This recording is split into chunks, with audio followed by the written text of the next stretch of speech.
శివాయ. ఓం నమో నారాయణాయ. నరదృష్టి నివారణ, కర్మ నివారణ, సంచిత కర్మ, ప్రారబ్ధ కర్మ, ఆగమిక కర్మ నివారణ, సంపూర్ణ సకల ఐశ్వర్య తులాభార కాళభైరవాయ నమో నమః. ఓం అతిక్రూర మహాకాయ కల్పాంతర దహనోపమ శ్రీ కాళభైరవ దేవత అనుగ్రహ ఫలప్రసాద సిద్ధిరస్తు తదాస్తు. మా ఛానల్కి స్వాగతం. చూస్తున్న వీక్షకులకు, ప్రేక్షకులకు, కాళభైరవ భగవద్బంధులకి స్వాగతం పలుకుతూ మమ్మల్ని ఎంతగానో ఆదరిస్తూ ఉండబడినటువంటి ప్రియ సోదర సోదరీమణులకు అందరికీ కూడా ఆదివారం అమావాస్య రోజు పుష్యమీ నక్షత్ర సందర్భంగా యంత్ర సాధన, మంత్ర సాధన ఎలా చేయాలి, అద్భుతమైనటువంటి రాబోయే 7 తరాల వారికి ఐశ్వర్యాన్ని, ఆనందాన్ని ఎలా అందజేయాలో మనకు అందరికీ ప్రసాదించాలని ఆ కాళీ సమేత కాళభైరవ స్వామిని కోరుకుందాం. 1/8/2024 నుండి 31/8/24 వరకు పుట్టినటువంటి వారందరికీ కూడా ముందస్తుగా జన్మదిన శుభాకాంక్షలు.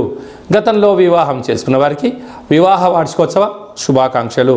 ద్వాదశ రాశుల్లో గ్రహ గమనాన్ని ఒకసారి వీక్షింపచేద్దాం. వృషభ రాశిలో కుజుడు మరియు గురు సంచార స్థితి, కర్కాటక రాశిలో రవి సంచార స్థితి, సింహరాశిలో బుధ శుక్ర సంచార స్థితి, కన్యరాశిలో కేతు సంచార స్థితి, కుంభరాశిలో శని భగవానుడు వక్రగమన సంచార స్థితి, మీనరాశిలో రాహు సంచార స్థితితో ద్వాదశ రాశుల్లో గ్రహ గమనాలు ఈ విధంగా ఉన్నాయి. మేషరాశి వారు కాళామావాస్య ఆదివారం అమావాస్య అనురాధ నక్షత్ర సందర్భంగా ఎలాంటి విధులు పాటించాలో ఈ వీడియోలో సవివరంగా సంపూర్ణంగా తెలుసుకుందాం. మేషరాశిలో ఏ నక్షత్రాలు వస్తాయనగా అశ్విని నక్షత్రంలోని 4 పాదాలు, భరణీ నక్షత్రంలోని 4 పాదాలు, కృతికా నక్షత్రంలోని 1 పాదం కలిపితే మేషరాశి. చాలామందికి పుట్టినటువంటి కాల సమయంలో డేటా ఆఫ్ బర్త్లు లేనటువంటి కారణం వలన పేరు యొక్క మొదటి అక్షరాన్ని అనుసరిస్తూ ఆ రాశిని తెలుసుకునే ప్రయత్నం చేద్దాం. చూ, చే, చో, లా, లీ, లు, లే, లో, ఆ అక్షరాల వారందరూ మేషరాశి జాతకులే. మేషరాశి యొక్క అధిపతి కుజ భగవానుడు. వీరికి ధనవాకు కుటుంబ స్థానంలో కుజుడు సంచారం చేయడం వల్ల కుజదోష ప్రభావము కారణం చేత దయచేసి అప్పులు ఇవ్వద్దు, అప్పులు తెచ్చుకోవద్దు. అక్కడే దేవగురు బృహస్పతి సంచారం చేయడం వలన రుణ సమస్యలు, రోగ సమస్యలు మీ మీద పడకుండా చూసుకునే మానవ ప్రయత్నం చేయగలగాలి. విద్యా వినయ సంపన్నం అంటారు. విద్య ద్వారా వినయం, వినయం ద్వారా ఉద్యోగం, ఉద్యోగం ద్వారా ధనం, తెచ్చినటువంటి ధనాన్ని ఎలా సద్వినియోగపరచుకోగలగాలి, దుర్వినియోగం ఎలా ఆపగలగాలో దేవగురు బృహస్పతి యొక్క సలహాలు సూచనలు ఉంటాయి. కనుక మీ మనస్సు మాట మీరు వినండి, ధర్మబద్ధంగా ఉండండి. రుణ సమస్యలు, రోగ సమస్యలకు అనవసరంగా ఖర్చులు పెట్టుకోకుండా ఉండే మానవ ప్రయత్నం చేయగలరు. అర్ధాష్టమరవి ఎందుకనక ఆదివారం రోజు అమావాస్య. అందులో మేషరాశి వారికి కర్కాటక రాశిలో రవి అర్ధాష్టమంగా సంచారం చేయడం వలన ఎవరు చేసినా చేయకపోయినా మేషరాశి జాతకులు ఈ మాసాంతము ప్రతిరోజు సూర్య నమస్కారము, సూర్య భగవానుడికి అర్ఘ్యం వదిలిపెట్టడము, తెల్ల జిల్లేడు వృక్షం దగ్గర దీపం పెట్టడము చాలా అవసరము. అలాగనే సూర్యాసనాలు, సూర్యోపాసన, నది స్నానం చాలా అవసరం అని చెప్పి గుర్తుపెట్టుకోగలగాలి.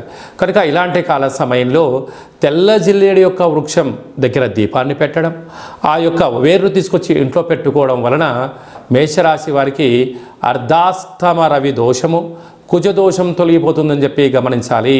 మీ జన్మ నక్షత్రం రోజున అష్టమి అమావాస్య తిథి ఎందున దయచేసి దూర వాయు జల ప్రయాణాలు పెట్టుకోవద్దు. అదే కాకుండా వాగ్వివాదాలకు వెళ్ళొద్దు, అపోహలకు వెళ్ళొద్దు, చిన్న చిన్న విషయాలకు ఆందోళన తగదు. ఇలా అయినట్లయితే వాహన ప్రమాదాలు కానీ, మృత్యుదోషాలు కానీ, అపమృత్యు దోషాలు కలిగే అవకాశాలు మాత్రమే ఉన్నాయి. కనుక వీలైనంత వరకు మౌనం, ధ్యానం, జపం, తర్పణం, అవగాహన, మేధా సంపత్తి, ఆరోగ్యాన్ని కాపాడుకునే ప్రయత్నం చేయాలి. లేకపోతే దీర్ఘకాలిక వ్యాధుల ద్వారా అనేక రకాలమైన ఇబ్బందికి గురయ్యే పరిస్థితి ఉంటుంది. సాఫ్ట్వేర్ ఉద్యోగస్తులు, హార్డ్వేర్ ఉద్యోగస్తులు, వ్యవసాయ సోదరీమణులు, గృహ భవన నిర్మాణ కార్యక్రమాన్ని ఆచరింపజేసేటువంటి వారు, అలాగే రాజకీయాలు, విద్యావేత్తలులో ఉండబడిన వారందరూ కూడా 1-2 సార్లు ఏదైనా పని చేసేటప్పుడు ఆచితూచి నిర్ణయం తీసుకోవడం మంచి నిర్ణయంగా భావించగలగాలి. ఆగస్టు నెలలో ముఖ్యమైనటువంటి పండుగల గురించి క్లుప్తంగా సవివరంగా సంపూర్ణంగా తెలుసుకుందాం. 4/8/2024 ఆషాఢమాస కృష్ణపక్ష ఆదివారం అమావాస్య పుష్యమి నక్షత్రము. ఆదివారం అమావాస్య వస్తేనే అందరికీ చాలా పండగ వాతావరణం ఉంటుంది. అందులో పుష్యమి నక్షత్రంతో కూడుకున్నటువంటి అమావాస్య రావడము, ఈ యొక్క అమావాస్యను కాళ అమావాస్య అంటారు. కాలాన్ని మనకు అనుకూలంగా తయారు చేసుకోవడం, కాలం మనం ఏం చెప్తే అది వినేటువంటి విధంగా చేసేటువంటి కార్యక్రమాలు ఉంటాయి. కనుక తెల్లజిల్లెడు వృక్షం దగ్గర దీపము, తెల్లజిల్లెడు యొక్క వృక్షాన్ని కింద వేరు తెచ్చి ఇంట్లో పెట్టుకోవడము, యంత్ర సాధన, మంత్ర సాధన, కాళభైరవ హోమ పూజా కార్యక్రమంలో పాల్గొనడం వల్ల మనకు కాలం అనుకూలిస్తుందని చెప్పి గమనించాలి. అలాగనే మనకు 12వ తారీఖున 13వ తారీఖున శ్రావణ మాస శుద్ధాష్టమి, కాళాష్టమి అని చెప్పి గమనించగలగాలి.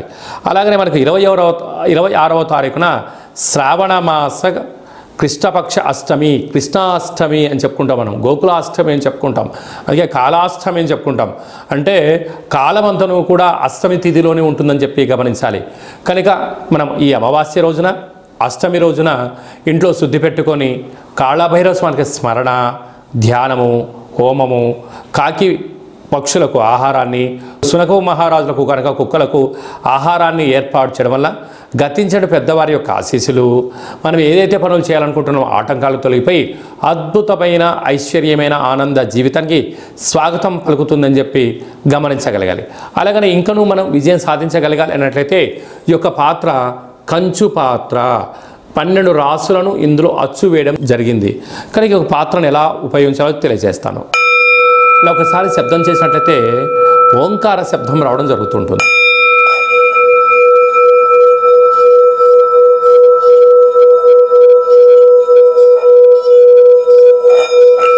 ఈ ఓంకార శబ్దం యొక్క తరంగిణి వల్ల మానవుని యొక్క శరీరంలో ఉండబడినటువంటి చక్రాలు వికసింపచేయడం, నరదృష్టి, శత్రుదృష్టి, దుష్టగ్రహాలు తొలగిపోవడం, యంత్ర మంత్ర పరతంత్ర పరక్రియ దోషాలన్నీ కూడా తొలగిపోయి ఏదైతే అనుకుంటామో అందులో విద్యార్థులకు విద్య వశీకరణ, ఉద్యోగస్తులకు ఉద్యోగము రావడం, వ్యాపారస్తులకు మంచి జనాకర్షణ కలగడం, అపార సంపన్న కుబేరులు అవ్వడానికి ఆ అక్షయపాత్ర స్వామి యొక్క ఆశీస్సులు ఉంటాయని చెప్పి గమనించాలి.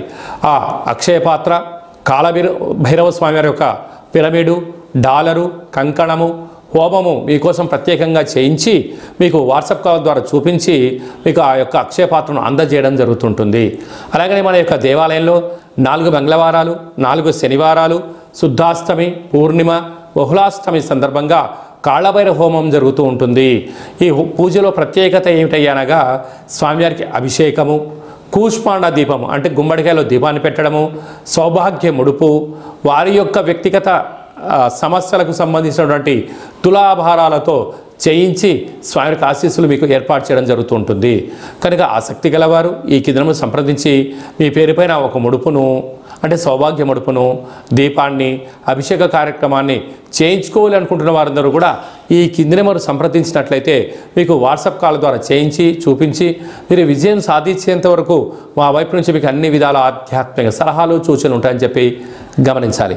అలాగనే మీ వ్యక్తిగత జాతకం తెలుసుకోవాలనుకుంటున్నారా? మీ పేరు, పుట్టినటువంటి తేదీ, నెల, సంవత్సరం, సమయం మీరు రాసి వాట్సాప్లో పంపించినట్లయితే 100 సంవత్సరాల జాతకాన్ని రాసి పంపించడం జరుగుతుంటుంది. పుట్టినటువంటి కాల సమయంలో గ్రహ గమనాలు ఎలా ఉన్నాయి, ప్రస్తుతం ఎలా ఉంటున్నాయి, రాబోయే కాలంలో ఎలా ఉండబోతున్నాయో సవివరంగా సంపూర్ణంగా తెలియచేయడం జరుగుతుంటుంది. అలాగే చాలామందికి పుట్టినటువంటి కాల సమయంలో డేటా బర్త్లో లేనటువంటి కారణం వలన మీ పేరు యొక్క మొదటి అక్షరాన్ని అనుసరిస్తూ రాశిని తెలియచేస్తూ గవ్వల ద్వారా అనగా కాళభైరవ ఉపాసన చేత రమణ శాస్త్రం ద్వారా భూత భవిష్యత్ వర్తమానాన్ని గవ్వల జ్యోతిషం ద్వారా తెలియజేయడం జరుగుతుంది. ఆసక్తి గలవారు ఈ కింద నెంబర్ సంప్రదించి అపాయింట్మెంట్ తీసుకొని సంప్రదించగలరు. అలాగే మీ అబ్బాయికి కానీ అమ్మాయికి కానీ ఎంత ప్రయత్నం చేసినా వివాహం అవ్వడం లేదా, ఎందుకు అవ్వట్లేదు, జాతకంలో ఎలాంటి యోగాలు ఉన్నాయి, ఎలాంటి దోషాలు ఉన్నాయో తెలుసుకొని ప్రయత్నం చేసినట్లయితే శీఘ్రమేవ కళ్యాణ ప్రాప్తి అని చెప్పి గమనించాలి. అలాగా అబ్బాయి కానీ అమ్మాయి కానీ వచ్చినటువంటి ఆ యొక్క జాతకంలో వీళ్ళిద్దరి యొక్క గ్రహ గమనాలు ఎలా ఉన్నాయి, పాదాలు ఎలా ఉన్నాయి, తదుపరి ఎలాంటి యోగాలు ఉన్నాయి కూడా తెలియజేయడం జరుగుతుంటుంది. మీ అబ్బాయి కానీ అమ్మాయి కానీ పుట్టినట్లయితే వాళ్ళ పేర్లు ఏం పెట్టాలి, మాసంలో ఎలాంటి నామాలు పెట్టాలి, తిథికి ఎలాంటి బలం ఉంటుంది, నక్షత్ర యొక్క స్థితిగతులు కూడా తెలియజేయడం జరుగుతుంటుంది. అలాగే నూతనమైన వాహనాలు కొనుగోళ్ళు, క్రయ విక్రయాలు, భూములు ఇలాంటి ఏదైనా కూడా కొనుగోలు చేయాలన్నప్పుడు మన యొక్క రంగులు, వాటి యొక్క లక్కీ నెంబర్లు కూడా తెలియజేయడం జరుగుతుంటుంది. అలాగనే మీరు పుట్టినటువంటి రోజున, వివాహ వార్షికోత్సవం రోజున తప్పకుండా కులదేవతల యొక్క పూజ, అలా దేవాలయానికి వెళ్ళి అర్చనాభిషేకం చేయించుకోవడం, శక్తి కలిగితే 10 మందికి ప్రసాదాన్ని వండి పెట్టండి. మన యొక్క దేవాలయంలో పుట్టినరోజు వివాహ మహోత్సవానికి సందర్భంగా ప్రత్యేకమైన కాళభైరవ హోమం చేయించి మీకు వీడియో కాల్ ద్వారా చూపించి ప్రసాదం కూడా అందజేయడం జరుగుతుందని చెప్పి గమనించాలి. అందరిపైనను ఆ కృష్ణాష్టమి యొక్క కృష్ణాష్టమి పండుగ శుభాకాంక్షలు, ఆదివారం అమావాస్య ఆశీస్సులను కోరుకుంటూ ఆశీర్వచనం. ఓం దేవకీ నందాయ విద్మహే వాసుదేవాయ ధీమహి తన్నో శ్రీకృష్ణ ప్రచోదయాత్. శతమానం భవతి శతాయు పురుష సతేంద్రియ ఆయుష్యేవేంద్రియే ప్రతిష్టతి. ధనం ధాన్యం బహుపుత్రలాభం శత సంవత్సరం దీర్ఘమాయు. సర్వే జనా సుఖినో భవంతు, లోకా సమస్తా సుఖినో భవంతు. సర్వం కాళికామాత కాళభైరవ దేవతార్పణమస్తు. హరి ఓం. ఈ వీడియో మీకు నచ్చినట్టయితే లైక్ చేయండి, షేర్ చేయండి, మా ఛానల్ని సబ్స్క్రైబ్ చేసుకోండి. మేము చేస్తున్న ఆధ్యాత్మికమైన వీడియోలు అందరికన్నా ముందుగా మీరే చూడాలి అన్నట్లయితే, అందరికన్నా ముందుగా మీ వ్యక్తిగత విషయాలు తెలుసుకోవాలి అంటున్నట్లయితే, అందరికన్నా విషయ సమాచారాన్ని ప్రప్రథమంగా మీరే చూడాలనుకుంటున్నట్లయితే గంట సింబల్ ప్రెస్ చేయండి, అలాంటి బటన్ కూడా తెలియచేయండి. ఈ భక్తి సమాచారాన్ని భగవద్బంధులకు, మిత్రులకు, స్నేహితులకు చేరవేయండి. మీ క్షేమాన్ని ఎవరైతే కోరుకుంటున్నారో, మీరు ఎవరి క్షేమాన్ని కోరుకుంటున్నారో వారికి కూడా అందజేసి హిందూ ధర్మాన్ని కాపాడండి.